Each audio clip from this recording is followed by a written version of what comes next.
Welcome to the John Pasadino Show. I am John Pasadino, and I have a special guest, Jack Martino, who's co-owner of Nona's Pizza in Patchogue, New York. And he is also an author of God and Pizza, the book I'm holding in my hand here. Welcome, Jack. John, it's nice to meet you. Thank you. Jack, my wife and I come here frequently. This is one of the tables we sit at, actually, Yes. here or over there. Yes. And one day I walked in through the door and I see this sign and I go, God and Pizza, God and Pizza. Is that a new pizza slice? I'm like, I never noticed that before. So we sat down, I'm hearing Christian rock music playing. I'm like, Christian rock song. They play that at one of the churches I go to. That's another Christian rock song, and another. I go to my wife, is those songs always playing? She's like, I don't know, I never noticed. I said, I never noticed. So I get home, I look at the picture. I took a picture of the poster. I go, whoa, it's a book. I go on Amazon, I order the book, it comes free of charge. I read God's the book. plan. Yeah, in one sitting, and I go, I got to talk to Jack about this. And here we are talking about it. There you go. And I have a lot more to say about it, but what I'd like for you to do is tell me what initiated the book. Okay. John, it's been in my heart for a long time to kind of write my story, what God has done for me, in my life especially. I don't know. I was home one day and I was praying to God, and he kind of gave me this message: go write a book about your story and what I've done for you. And I'm like, Lord, I just barely got through high school, graduated high school. I mean, I went to night school to get my diploma. Never went to college. I failed English, but yet God is telling me to write this book, and I had no acknowledgement how to do it, how to even begin to write a book. But he just said, just start telling your words and write down your words. And I started slowly but surely, and I was applying my knowledge and about my life on paper. And as it started progressing, I started getting into how God saved me in so many situations throughout my life, especially in this business. And the main reason why I call it God and Pizza is because as an early child, I was a Catholic, and when I was working for my father at the time in the business, and I credit my father to teach me the basics on pizza and running a business. And my father was a strong businessman, and he owned 2 pizzerias at one time. So the point is as a teenager, I wanted to pursue my own business. So I had an opportunity to go to Florida. To make a long story short, in Florida is where I found the Lord, and I found Christianity. And I realized that God and Jesus wants us to have a relationship with Him, more of a relationship. So in Florida is where I accepted the Lord. And when I came back to New York, and I started working for my father again, I continued to apply Jesus in my life. But then, just like anybody, we're all human, and we end up turning ways. Yes. In my life, I started to become successful, and I started to enjoy the world instead of the Lord. And when you start enjoying the world, you start forgetting about God and Jesus when He was the one that helped you to become successful. And I slowly started to see my world just fall apart. I was married to a beautiful woman. I had 2 children, and I found myself in a separation, about to get divorced. I was losing control of my business, and it took my faith to fall down on my knees and cry to Him and say, I need to get back into faith. And once I did that, and then you start applying Jesus Christ back into your life, he can make you accomplish so many great things, you know. You open the channel. Yeah, it's like, you know, you kind of get that aha moment of, I mean, yes, you know, my whole life I believed in Jesus. Right. I knew who he was, but I never really knew why my parents hung pictures of him all over the walls in their living room, in the kitchen. Yeah. My grandmother, This came from an Italian Catholic. yeah. household, When my grandfather passed away, my grandmother came and lived with us for months on end. You know, she would go live with my uncle and with us, but by months. Very Sicilian spoken woman. She didn't really know too much English, but you know, she sat on the kitchen table with her little black Bible, and in Sicilian, she's reading Wow. out loud her Bible. You know, as a young kid, my parents never taught me to speak Sicilian, so Yes. I would hear her, but I kind of knew what she was doing, but didn't understand anything she was saying. Until I went to Florida, is I realized what Jesus done for me, and that's why it was that washing over me. You know what I mean? Yes, I accepted Jesus. Yeah. But if you remember the story Jesus tells in the on the Mount, when he was speaking, Sermon on the Mount, when he was speaking on the Mount about the seeds in the thorns, you know, planted in the thorn bushes. The seed grew, but then was choked by the world. Yeah, if they're in the wrong place. So I knew what God was. I knew what Jesus was. I knew he could save me. But then I let the world and its riches and its comforts just said, like, I'm thinking it was me that did. I built this business. You know. And then you forget who's the one who's actually gave you the wisdom, strength, and knowledge to do it. Right, something And we then you take for get granted. choked. And you went through a spiritual awakening. Some people call it spiritual awakening. I was thinking, as you were saying about the possessions, that there's some of the preaching of Jesus sometimes confuses people and me. And I thought back to one of the things he says there was a person that came to him and said, I want to follow you. And he had lots of possessions. He says, well, give up all your possessions and come back. And the guy was like, what? No, I don't want to do that. But I think what Jesus meant was, it's not necessarily all material possessions. It's putting him first. That's what he means. He means put all that aside. You could still have a pizzeria. You could still have a decent car, a nice car, whatever. But you got to put him first. Who do you love? Who do you love? Who do you love more? Right. If do you love love money, do you love your possessions more than him? Right. If you love the money and power. He's saying by basically selling, what he told that rich man is to sell everything and follow me. Yeah. It's not necessarily to sell everything and become poor, but to put that aside. Yes, I helped you build that, but put that aside and follow my ways. Right. You know, and you will be blessed abundantly. I think maybe he meant that also when he said, let the dead bury the dead. Yeah. I have to go bury my father or brother, but he goes, no, let the dead bury the dead. Right. That's, I think, what he meant also. People might go, why is he so cruel? Why is he saying, leave the person's body out? No, that's not what he meant. He meant, put that aside. I'm here. Have faith in me. That's right. And everything will take care of itself. Right. That's what he meant. Absolutely. So yeah, as you was talking, all these little things are coming up because I grew up in an Italian-American household. My parents were second generation immigrants, and they spoke Italian, my parents, all the time. But they spoke Italian so that we wouldn't understand what they were saying. Exactly. I wish they would have taught us more. Yes. My father had certain expressions that he would say to me, and my mother would also, that I knew. But they were both Italian Catholic, and pictures all over the place. Yes, St. Anthony, my mother was a big St. Anthony fan. Yes. And had a St. Anthony statue. She'd bring loaves of bread in, and the priest would come and bless the bread and all that stuff, and she'd give out bread to the neighborhood.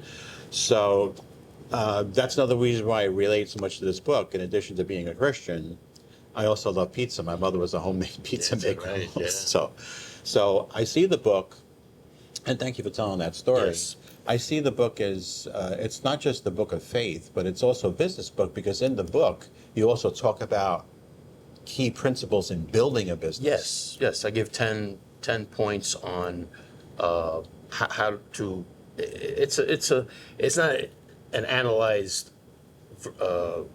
statistic about building a business, but it's my guide. It's what I followed. 10 points of how I It's follow practical. to practical Yeah. points to start a business, and it don't have to be food. It could be, anything. It could be all types of kind of food, bagel store, whatever, sandwich shop, or it could be retail. You know what I mean? Yeah. And it just gives you a guideline. That's And all it's it very is. practical and concise. By the way, the book is so concise that even me with my ADD, I read it in one sitting. And what I want to say is I actually earned an MBA as an adult, Masters of Business Association. Wow. And this Very book good. says it in like 10 points. Really? What I learned in school. Because they That's teach you great. all this, like all these statistics and Yeah. all this intricate stuff. And you see people sell these big packages. Well, Yeah. there's like, just read the 10 principles and stick to them. And You know what I'm saying? I mean, people that didn't earn MBAs Right. 1,000 years ago, but they had businesses. Right. That's what I say. I always tell people if they ever did, did you go to business school or whatever? I said, no, I went to the business school of hard knocks. Right. I learned from a true Sicilian father that if I didn't do it the right way, Boom. get a boom in the Yeah. back of the head. You know what I mean? Yeah. And in a way that instilled me to do it right, Yeah. and to have the pride and the pride to do it, make it right. You know what I mean? I mean, I've been doing this for going almost 50 years. Wow. Ever since I was with my dad as a young child. I'm gonna be 61. Been doing it since I was 11, 12 years old, working side by side with him, and Yeah. and my father, when I was a child and I was watching him, my eyes were just like, because he had to be like the hardest working man I ever saw in my life. You know what I mean? And to learn from him was God given. You know what I mean? Yeah. Because he never was in this business. He was in other business. He was always either ice cream man, or he was a shoemaker, or he was a butcher. He did what he had to do. He had to do what he Yeah. had to do to take support. care of his family. Yeah. You know what I mean? And then because one of his older brothers opened up the first pizzeria in the family, my father went to him and says, and my uncle was telling him, yeah, it's a great business because the profit margin and everything, you can make yourself a good living just on, one sale, one business, Right. you know what I mean? And he ended up following his steps. And my father has had 4 brothers and 1 sister. Every one of them except one went into the pizza business. Wow. So one time in my family, we had about 20, 25 pizzerias. My That father is had 2, so my amazing. uncle had 3 or 4. It just, we all got into the business at the same time. So even my cousins from the other uncles were staying into the business also. You know When what you I mean? think about it, it's flour, Yeah. cheese, and tomatoes. Yeah. It's just basic. There's you your profit margin because you're buying those ingredients, and now it's up to you to. I mean, you think about it, it's the food of Jesus' time. Yes, it goes way back. You had your flatbread, okay? Right. Of course, it was unleavened, but Unleavened bread, yeah. at the time, I mean, they were making, like David went into the priest's room to take the bread for his soldiers because the soldiers were hungry. But even the priests were making it with yeast because they were making full loaves of bread. It's the same concept today. Concept, yeah. It's making your own dough. Yeah, get You the make your pizza. own dough? Yeah, we Also? make our own dough every day. Every day we make 4 or 5 batches. So you're talking about 200 to 300 balls of dough every day. Between the gourmet pizzas, the regular pies, the Sicilians, you got to stretch into square pans. Yeah. I mean, you start using up all that stuff. By the end of the night, in the morning we make it again. So it's a constant fresh thing going. But the tomatoes, fresh grown herbs and things, and then cheeses. It's they all had, fresh They grown had stuff sheep they- milk. They had cow's milk. They were making cheeses. It took another A 1,000 long years time. before somebody said, "Oh, let's put This this all is it." together and make a Yeah. pizza." But the ingredients were always there. And that's a great point. Another point about the book, it's 3 books in one. And by the way, I don't Yeah, get any right, commission, right, by the way, right, folks. right. But I did get an autographed copy from Jack, Very good. See and that? I have that. So It's a cookbook too. it's a cookbook That's too. Right. And Show my some wife pictures and I, in there. Show yeah, them we're some going to show some pictures. pictures There you go. in the video. I'm going to put some Yeah. pictures. And my son bought us, just to get off, we're going to get back to God. God, we're going to Good. get back to Yes, it. yes. But my son got us this like little mini pizza oven. Nice. It's an outdoor pizza oven Yes. that plugs in. And my wife and I have been experimenting with the Nice. pizza stone and all that because we never had it, because this one goes up to like 500 plus degrees. That's right. These go Yeah, that's what I cook with, 500. 500 degree 500 ovens. degrees. And just so everybody knows, and not everybody's seen the video, some people are listening, who are actually in the pizzeria. But getting back to the book, I not only had walked by the poster and then was like listening, did I hear that music in the past? But I never knew who the pizza maker was. I never knew it was you, because Jack is behind. Yes. He has these display cases. He's sitting back there. He's standing back there constantly, and every time I was like, I like to thank the chefs and the pizza makers or whatever. I was like, where is this guy? Yeah. And I didn't notice. Then I got once in a while, I saw catch my a picture. glimpse, and I saw the picture. Like, wait a minute, the guy that wrote the book is the guy behind the counter, the guy that's making the pizza. Yeah. So I made this connection. So it's such a great story. And getting back to the faith part of it, you said that you went through these trials and tribulations, and by opening up your heart back to Jesus, because you were a Catholic. I was born and raised a Catholic. Yeah, also. I grew up like going to Catholic school, went to Sunday school, baptism, communion, confirmation, the whole thing. And I still, even after confirmation, after all those years, I still didn't understand what Jesus did for me. That was, You know why? Because it's a lot of, I'll call it dogma. It's a lot of like rules and regulations and sacraments, and you have to do, you have to go holy day of obligation. You got to go to church. When I was in first grade in the 1960s, I'm 67, so I went to school in the mid 60s, Right. and we had to go to church every day at 8:30. We had to start the day with mass. see how the world was then? And we didn't know what was going on. We just knew if we turned to talk to somebody next to us, we would get. So it became, over time, like you're forced to do this. And then naturally, when you get older, you start rebelling. Yeah, You're like, absolutely. I was a 100%. teenager. I remember, I'm like, I'm still going to mass. I'm 15, 16 years old. The World Series is on. I want to go home and watch the World Series. And I said, you know what? I'm leaving. And I left.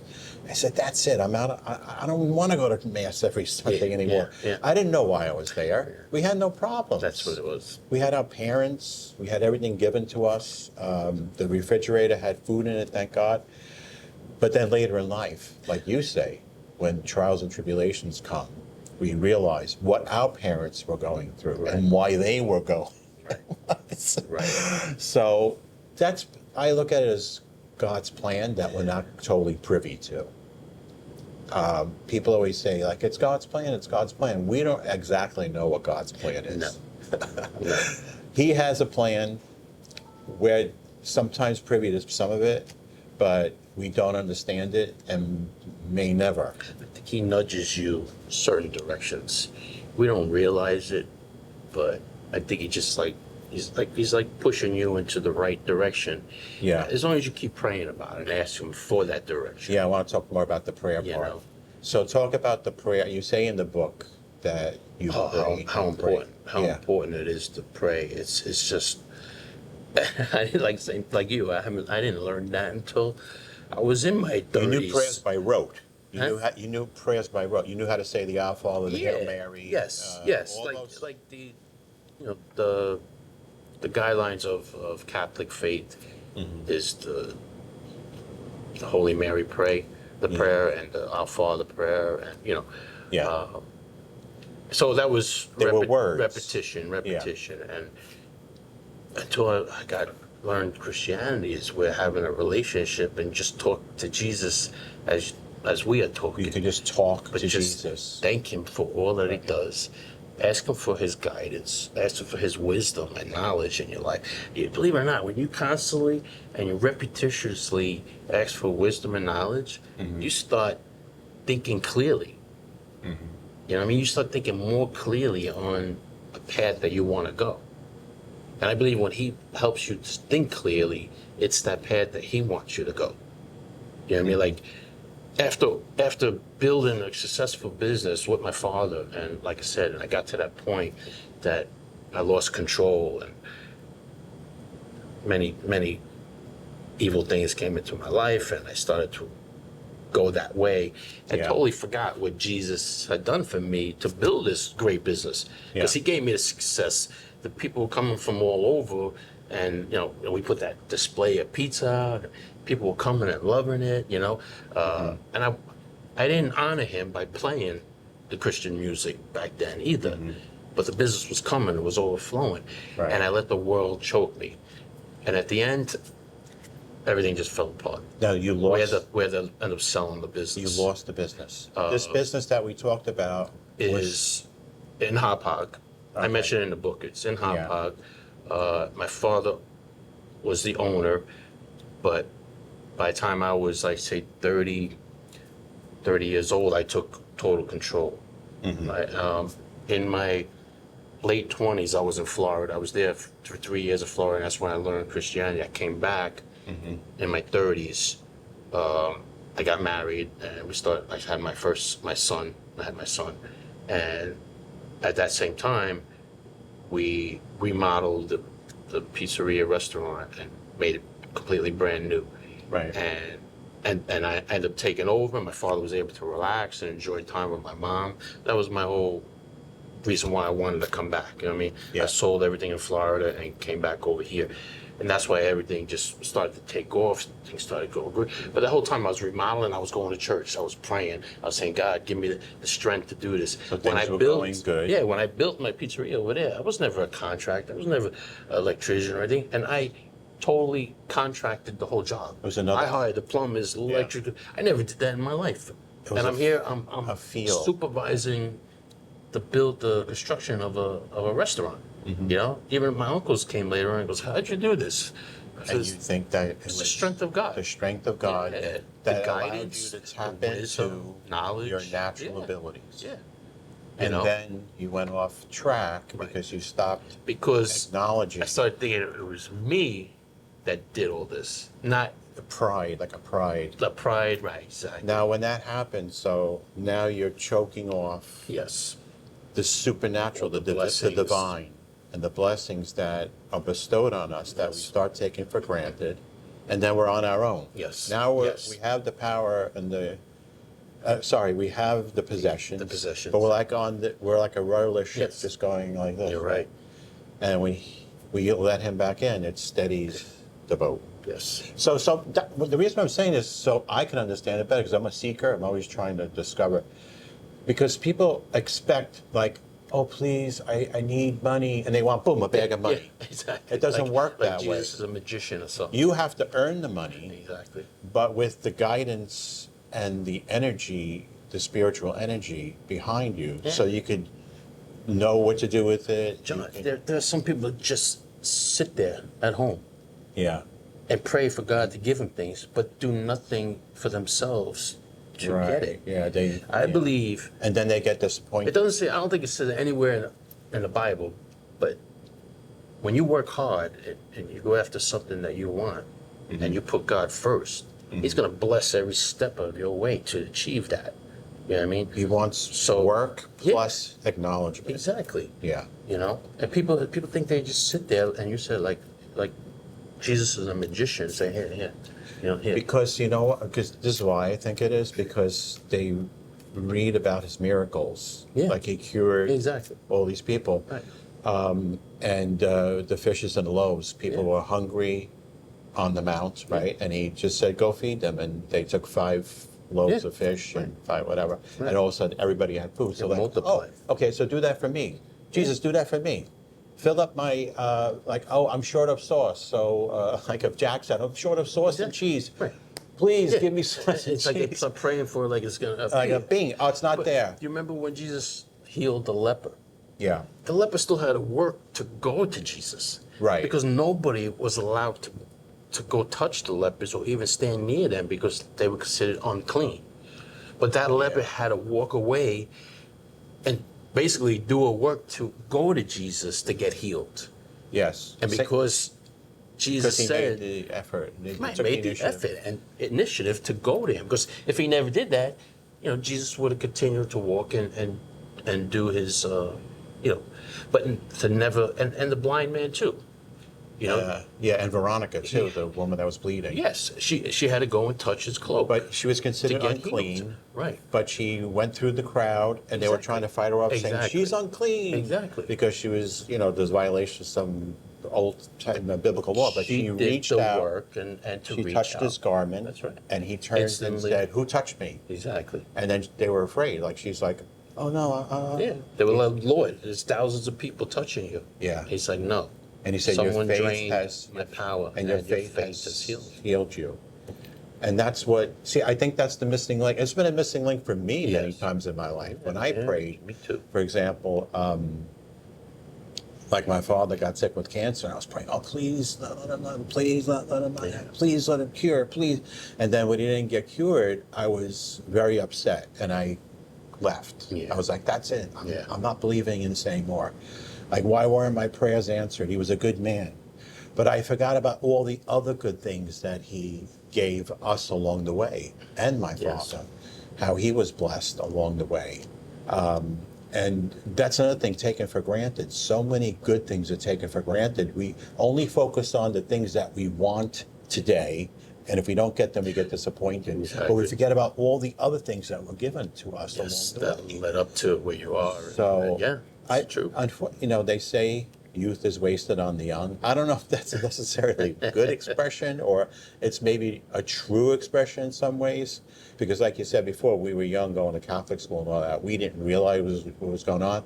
But now looking back, we do realize. But maybe those were the building blocks, right? I mean, I say that all the time to myself. I say, if I knew what I know now when I was in my 20s, who knows where I'd be.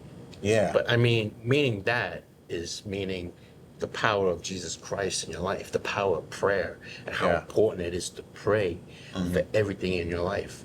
Every decision you want to make, pray about it. Yeah. Any direction you want to go, pray about it. You know what I mean? I think my life would have been different, but this was his plan for me. Yeah. Is to learn from the hard knocks, apply it in your life, and do better. and document it for others. There you go. And the thing I think about sometimes is if we had that when we were very young, all this knowledge that we have now, Right. what would our lives have become? Sometimes you get too much at once, and it's hard to handle. I don't want to say maybe it's wrong, but I was thinking about, look at Jesus. He was only in his 30s. Yeah. And look at the trouble it brought him as a human. Some people have talked about spiritual awakenings to me from other faiths and everything. I was going like, and some woman was saying, and all with due respect to her, she's like, people today are now able to channel to other dimensions and they're more self-aware of spirituality. It's taken all these generations. I said, well, what about Jesus? He was doing it 2,000 years ago. He was ahead of his time, right? That's right. Yeah. The woman said, yeah. She thought about it. She said, yeah, he was doing this 2,000 years ago. So I think that made his life on earth more difficult. Yeah. Because then you have people like, say, the 20-year-old Jack had this. Now you're in this pizzeria and you're overwhelming people with this. And like this 20-year-old, what is with him? Yeah. You know? So I don't think it was meant to be. Yeah. I think for all of us, it wasn't meant to be at that time. I think maybe Jesus would be like, if you knew all this knowledge and all this when you were younger, it would be like, what would you need me for? Yeah. You know what I'm saying? Yeah. Where, because of the hard It'd be too times, easy. you found me. You searched me out. Mm-hmm. You went after me, like the leper, like the woman that was bleeding. Yeah. He, in a way, he told me, because you came and searched for me, I will be there for you. Mm-hmm. As long as you pray to me and you look for me, like, look for the light. Because the only way you can get to the Father God is through Jesus Christ. Jesus, yeah. So you got to seek him first, honor him, praise him, give him all the glory for all that you do, and then you will see the glory in heaven. That's what I believe. You're seeing that, but it's very hard to see. I think what you're saying, though, you tell me if I'm wrong, there has to be a combination of effort Yes. and also swallowing pride Yes. and ego. Yes, that's Putting the important. ego aside. That's so important. And then our reward comes. And some, he used to say, he said, you see in the scriptures, the kingdom of God is at hand. Yeah. I think, now again, I'm always giving my theories, and everybody could double check, some people may not. I think that's what he meant. What you're feeling now is the kingdom of God is at hand. Yeah. Now, because Yeah. you've tapped into it. Yes. There's more ahead. Yes. Which we're not privy to yet. Yeah. We think we know, but this is this is part of how we can tap into the kingdom of heaven. Yes. By following this path. So the book is available on Amazon, by the way, everybody. If you happen to live in the Long Island area, the pizza's great here, by the way. And we're getting very heavy into Christian discussion, which Yeah, I John, love. we didn't mention that every chapter Yeah. I put a Bible verse Yes, I that noticed that. actually pertains what I went through in that chapter. So if you read the chapter and then read the Bible verse at the end and look it up in the Bible, you Yes, see yes. whatever you just read of that part of my life, that Bible You were verse able is to tie it back. tie it. Yeah, I noticed, and I wanted to say, this one's after chapter 1. Yeah. Deuteronomy. Yeah. But if from there you seek the Lord, your God, you will find him if you seek him with all your heart and all your soul. Now that is exactly And what Jesus said. that's my my time in Florida, this chapter. Is Okay. where I sought him out Yeah. in Florida, and that's where I found Jesus Christ. Now Deuteronomy, by the way, is from one of the original books, and Jesus preached from Deuteronomy. That's right. People, Yes. I don't think they realize he preached from the Torah. That's right. And he did say a lot of things like this if you look in the New Testament, people Right. who are listening, when he says love one another and all that, that's Yes. all from the original. I should say the original. The first 5 books. Yes. I think they call it the Yes. Torah. Yes. I'm a Christian, so I'm not like well versed. Yeah, we're more about the New Testament. The New Testament. Yeah. So just following through the book, again, getting back, because we're doing this free-form discussion. Jack has already said about being in Florida, and then he says the prodigal son returns home. That's when you came home to Hop Hog. Yeah, that's when things were okay, but they weren't great, and yes, I was missing a lot, and I received Jesus as my Lord and Savior, and kind of like he was saying, you know what, you came here and you sought me out, Yeah. now I need you to go back. I got something for you to do over there, you know. So I kind of sold everything that I had there, all my everything that we had built, and came back.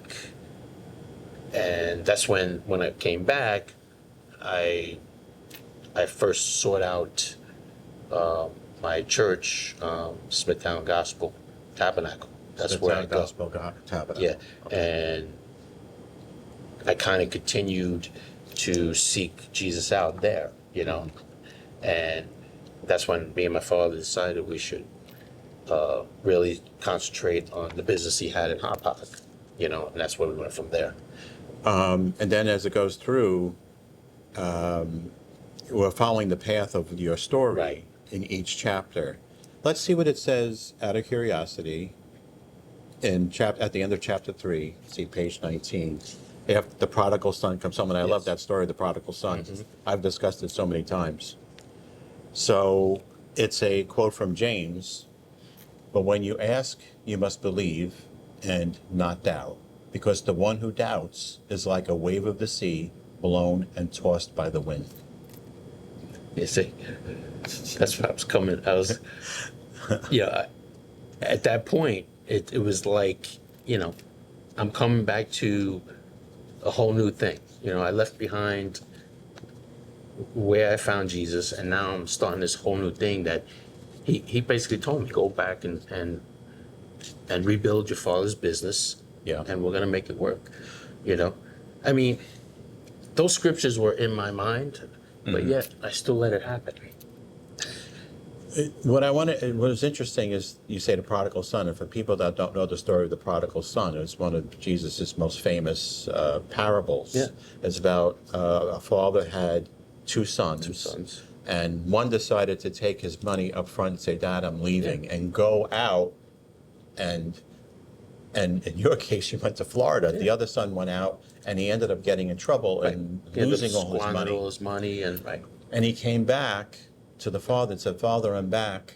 And the father said, oh, let's celebrate. Let's have a party. The father didn't say, oh, well, you left. You burned all your money, so get out of my face. Get out of here. Yeah. He said, no, you're back. You're welcome here. The other son was like, Dad, like I stayed and you're giving him the party. Right.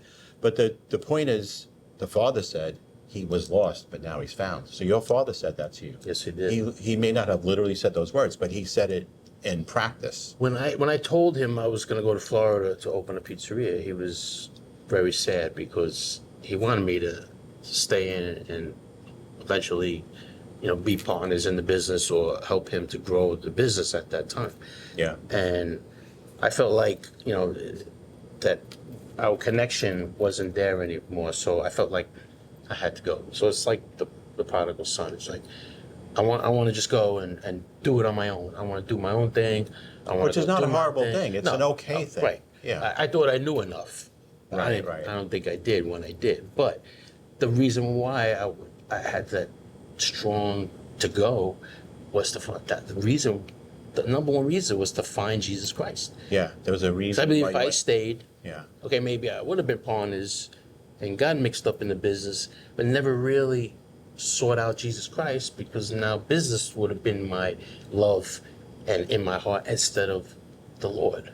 You know what I mean? And so by going there, now I was thinking, do you think your father knew that, even though he was disappointed, he knew you were going to learn along the way? I don't think so. No. In a way, I think he thought I was making a mistake for going. His paternal instincts were like, Yeah, he's making a but mistake. he never confessed that to me. He Okay. just, wished me luck and He didn't but he didn't disown you No, either, just like the father in the right. No, scripture. we would still talk, and he would still give me advice on what should Yeah. I do and all that. And when I came back, the first thing they did was he had open arms for me, Just like in the I had nowhere to live because I came back. Prior to that, I had my own apartment. I was working with my dad and stuff, and then when I decided to go, but when I came back, I had nobody's like, no, we're gonna have the downstairs ready for you. We're gonna have it. Wow. We're gonna have it cleaned up, and you live there. And you start saving your money again. You get to a point, and he's like, okay, then you can buy a house, and he's trying to give. So he's giving me that love and that. He didn't give me a code and a ring, but he was telling me, you do this and you save your money, then you can build this and you can have this, and then together we'll build the pizzeria. So he started giving me hope that coming back was not a wrong thing either, That's so beautiful. that's why I said it's like the prodigal son, because my father welcomed me back, and my mother was like, started cooking me, pancakes with blueberries in it, and lasagna, and pasta dishes, and. But don't get me wrong. When I was in Florida, I tell the story in the book too. I met this family. It's like God has a plan. He told me go there to meet Jesus. That was the right. But that family was the one that kind of introduced me. They helped you on They that, were back on the path. They were Sicilians. I'm like, and they don't know me for hole in the wall. He's the landlord of the shopping center that I had the pizza that. I was renting the store. In Florida. They don't know me from nowhere, but he's inviting me over to have pasta dinner with them. And I'm sitting there eating pasta. I remember just thanking God that this wonderful family has taken me in, Yeah. And this was like after we had signed the lease and everything. He's like, what are you doing? Where you staying? Oh, I said, I'm staying in a hotel right now until I can figure out, what I'm doing, Yeah. He goes, no. He goes, you come. I got a room. I got extra room. And he puts me in this little small room. And then his wife is cooking me pasta dinner and Italian food. It's almost like you're a home away from home. Yeah. I was like, only God can do this. I mean, come to a strange place I'd never been before. Mm-hmm. As maybe it was the second time I ever been in Florida and never been in the town of Deltona, it's called. Mm-hmm. And these people invite me in for dinner, and we're praying, Yeah. I was just like blown away. Then, like I said, the days after that, they invited me to attend their Christian church. And when I saw the way the Christians celebrate Different. Jesus, I was Yeah. just like, I came out of there feeling like $1 million. You It's know, almost like they were the Good Samaritan yeah, in the Bible. yeah. It's amazing how thousands of years ago these stories were written, and they still take place today. Yeah. Sometimes I say, I don't understand. How come all this stuff I'm reading doesn't happen today? But it is happening today. It is happening. And we just don't see it. That's right. Because again, it's like People when I take it grew for up, granted. we used to Take it see for these granted. movies about Yes. Jesus, like they made these incredible movies, and you see him going like this. And so then you're here in the 20th or 21st century, and you're like, how come I'm not seeing this big You know what it whoosh? is? I believe it happens every day to people. When you believe in Jesus Christ and it's in your life, you appreciate it and you go, Yeah. thank you, Jesus, for this. When you don't have Jesus in your life, you're taking it for granted. Yep. And you're actually like almost expecting them to do that because you believe that's the way it's supposed to be. You know what I mean? Instead of a grace from God.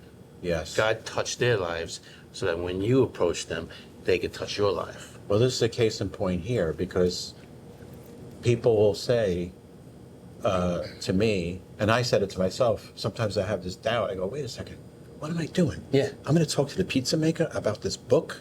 I'm going to bring a camera into his pizzeria and sit at a table? What am I, nuts? And then I go, no, I'm not nuts.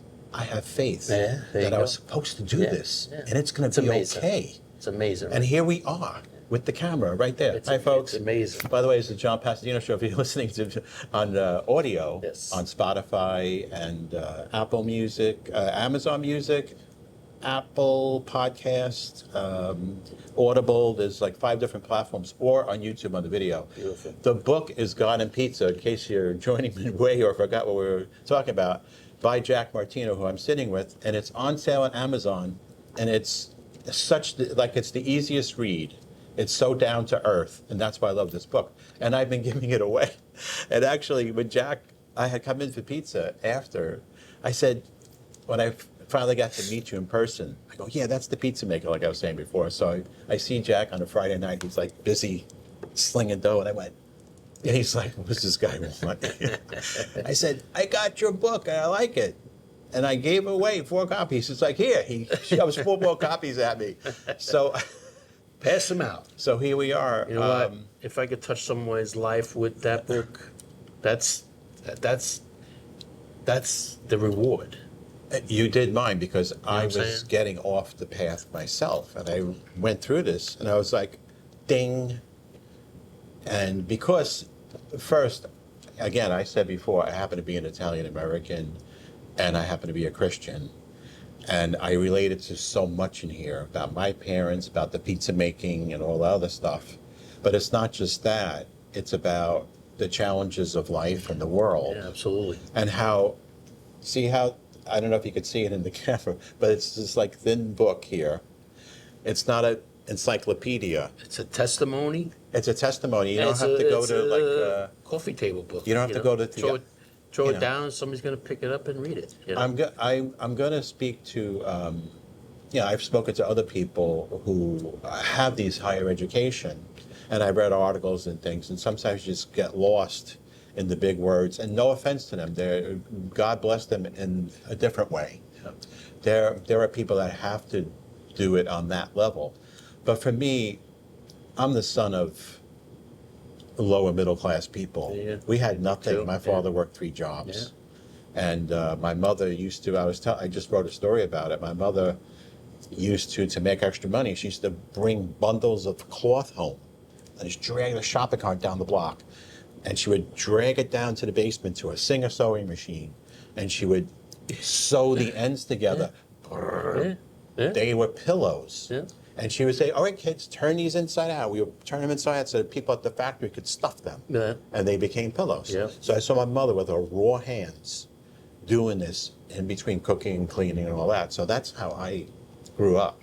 And that's why I related this book. Not everybody has that. Hey, look, you may have money and you may come from a family of money. That's okay. Yeah. But I think the point of this is to acknowledge ultimately where it all comes from. Where it all comes from. You know? So that we are in agreement on.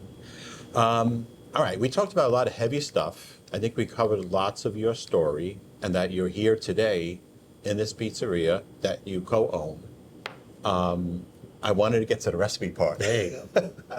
Because I was saying before that my wife and I have been trying to make pizza. I mean, we've been making pizza on and off for years. Usually you use store-bought dough.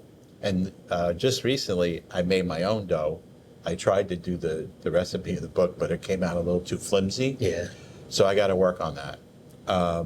But I wanted to talk about some of the recipes in here and how people can use them if they wanted to give it a try. I mean, is this primarily for business, or do you think people can try these pizza recipes at home?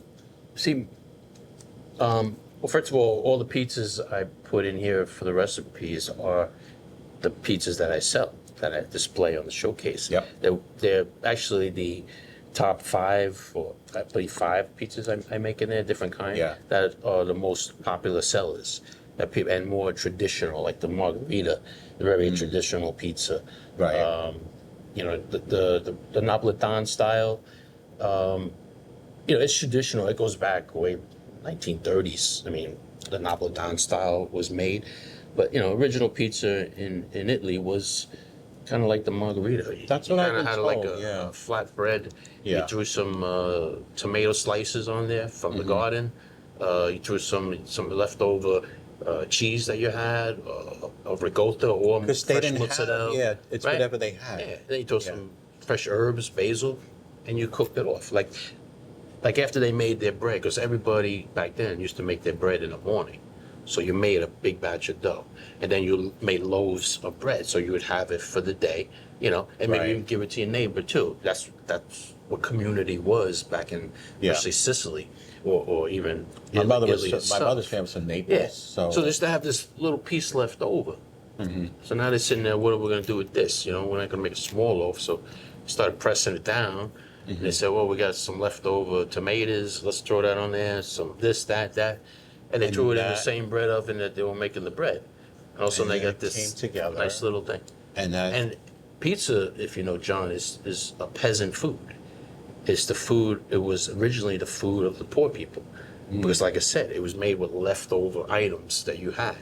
You know what I mean? Yeah. Shavings of Parmesan, maybe you threw on there instead of mozzarella.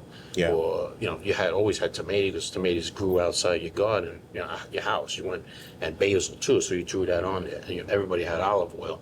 Everybody pressed their own. My grandfather owned the olive grove and pressed his own olive oils. Nice.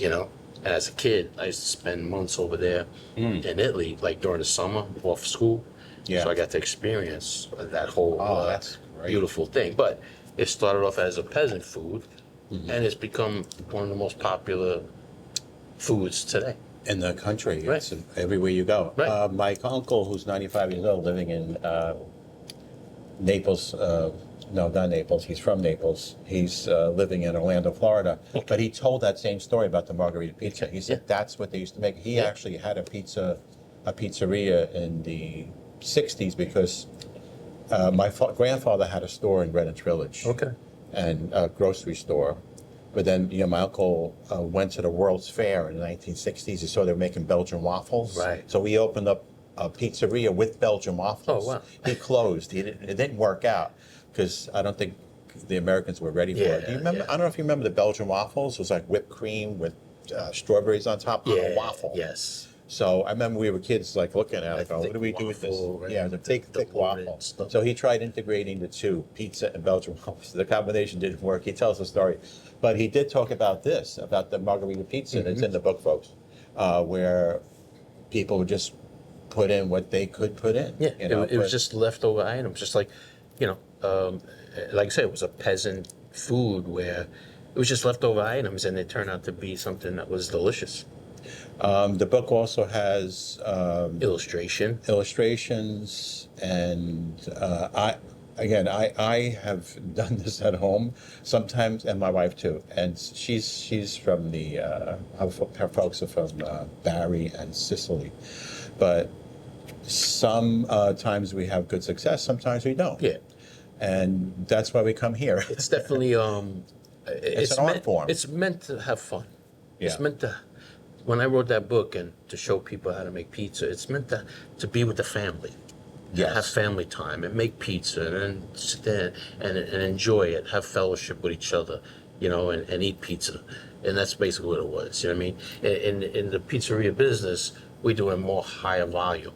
Like Yeah. we make a batch of dough, then Yeah. we roll it into 50 or 60 balls of dough for pies. You know Yeah. what I mean? Where here I try to break it down to one or two balls For a of dough family to- for a family yeah. to have one or two different kind of pizzas.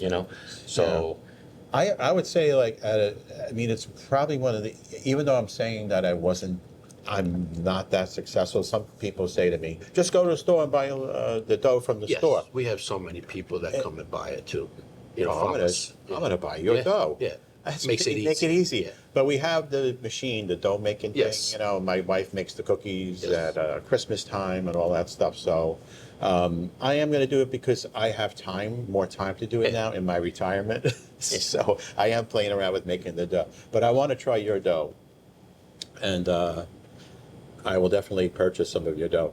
And hey, if you're in the area, if you happen to be in the area of Long Island, stop into Nona's also, and you might see me here on a Friday night eating pizza in the corner over there. So, Jack, I really appreciate your you telling your story. It'll help so many people, I feel.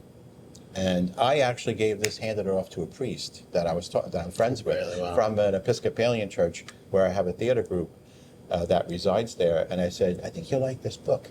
And then yesterday I was at a fair there because we were doing a little display for our theater. Right. And this guy and I were a husband of one of the workers for the theater who started talking about prayer and faith. And he was talking about some similar concepts from here. And I had your book. I didn't realize, like, why do I have this book with me in my bag for this presentation? It had nothing to do Yeah. with what I was doing there. Right. I look and I go, here, Peter, that's for you. And he goes, oh, I like God and I like pizza. Thank you. It's like the number 1, 2 questions back there. See it? Do you love God? Do you love pizza? This is my story on how the love for God and pizza changed my life and business forever. So, hey, if you love pizza, but not God yet, try adding the other one. That's right. If there is time after the show and you're willing to show us how to make a pizza, Absolutely. that would be awesome. That'd be great. So I will sign this part of the show off. Well, let me and just then say one thing, Yeah, John. I was thinking Yeah, about please. I was thinking about this last night whatever too. you like. If you would come in and visit me at Nona's Pizzeria at 499-27 Sunrise Highway, Patchogue. It's in the Gateway Plaza Shopping Center. Come and see me. Ask for Jay. Tell me how much you love pizza and how much you love God, or love God and you love pizza. I will give you one of these books for free, and I will sign it for you too. That's amazing. All right, thank you, All right. Jay. And what I'm going to do is I'll sign this off, and then if you have time, we'll go over and I'll film you doing a little Perfect. pizza show. Thank you, John. Thank you. Thank you. Thank you. And this has been the John Pasadino Show. There may be an add-on to this, which you'll see after the sign-off. But thank you all for joining. And please tell your friends and family about the show. I'm a word-of-mouth business, just like Jay is. And we are, again, actually, I'm on Substack in the Lens of Hopefulness newsletter. I know it's a lot to think about. So it's YouTube. It's Amazon Music, Audible, Spotify, Overcast, and Apple Podcasts. You can find the John Pasadino Show, and you'll find, and tell your friends and family to find this show after you've either watched it or listened to it. Tell them to find this show there, and I'll be so grateful. Thanks for joining.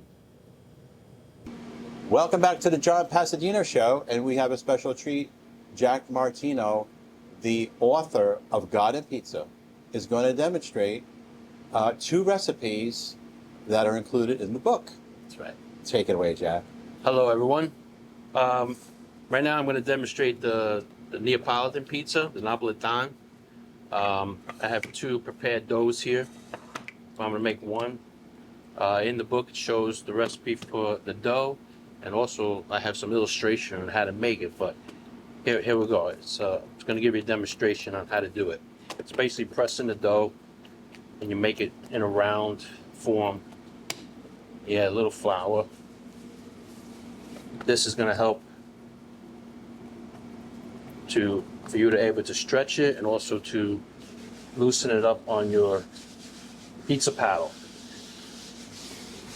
And I have two ways to do it in the book. It's this method and also in a pizza pan sheet. So, but at the pizzeria, this is the traditional technique. So basically turning it, and as you go, you're just making it wider.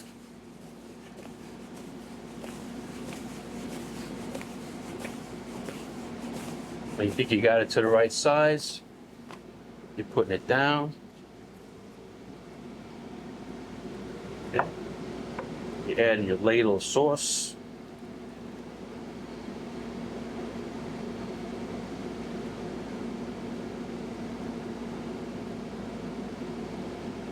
Try to get it to the edge.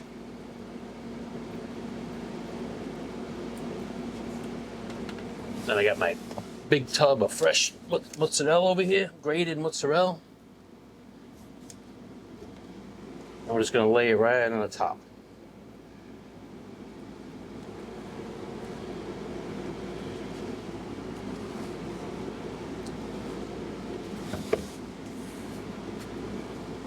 A little stretch.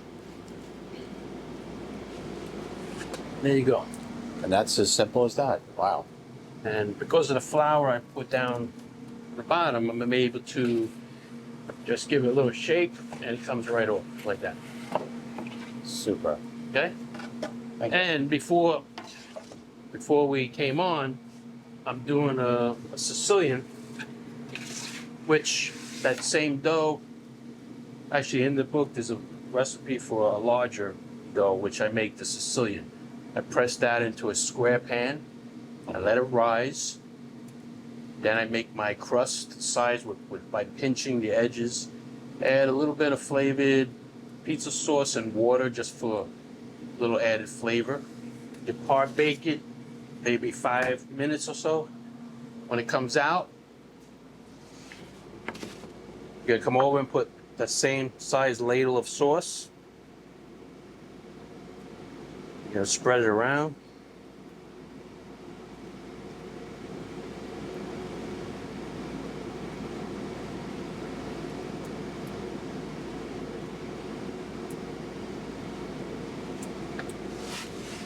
In the book, there's also a recipe for my pizza sauce. It already has oregano, it has Parmesan cheese, it's got a little salt and pepper for all the flavor. You go back to the mozzarella.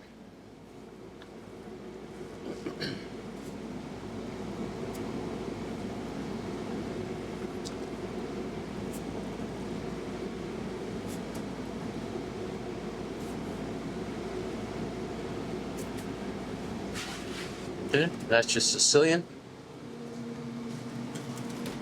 Put it right in there. And both probably anywhere between 7 to 10 minutes. Always check it, spin it. There you go. We'll come back when it's all coming out of the oven. We'll show you how we cut it. And me and John will have a slice. We're back. I just want to let you know that everything's coming out of the oven. So here's the Neapolitan pizza. Wow. And then we got the Sicilian. And just to let you know, these are the two most popular pizzas I sell here at Norman's.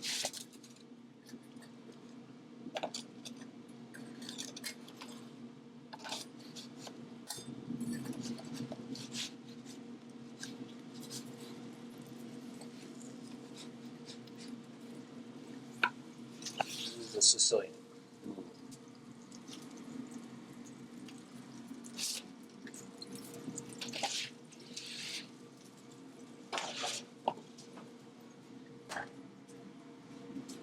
And we're going to cut them now. Show you how we cut them. So the regular Neapolitan gets cut into 8.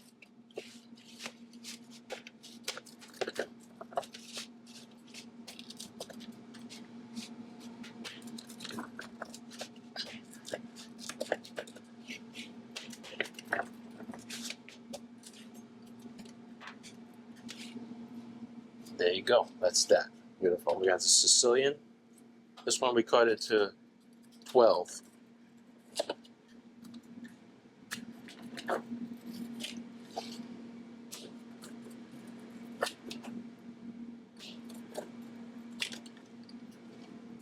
There you go. We're back at the John Passadino Show with Jack Martino, and as promised, I did a little add-on. Jack was so nice to accommodate that I wanted to actually see the 2 recipes made from the book, God and Pizza, Amazon.com. And so here is the finished product. There you go. We have Neapolitan and a Sicilian. Yes. And those Recipes are in the book. they're Yes. in the book. And actually, this symbolizes where I came from, There because you my go. mother's from, my grandparents were from a small town in the Avellino province, outside of Naples. Naples. And my father's side, my grandparents are from Palermo, Sicily. So Palermo, how Sicily. fitting this is. That's I know right. they're watching and going, wow, look at that kid. Look at that grandkid of ours. So let's try this out. Yes. Go with the regular. I'm going to go with the regular first. Salute. Salud.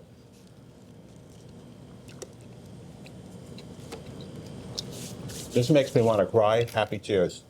Never too old for a good slice of pizza. There's nothing like, to me, in my life, a melted cheese on a slice of pizza like this. And I remember one of my earliest memories, my mother taking me in Astoria, Queens, to a pizzeria and giving me a hot slice of pizza, saying, "Be careful, Johnny," and give me a nice cold Coke with it. Yeah. If the Coke wants to sponsor us, that's fine. Reach out to me and Jack.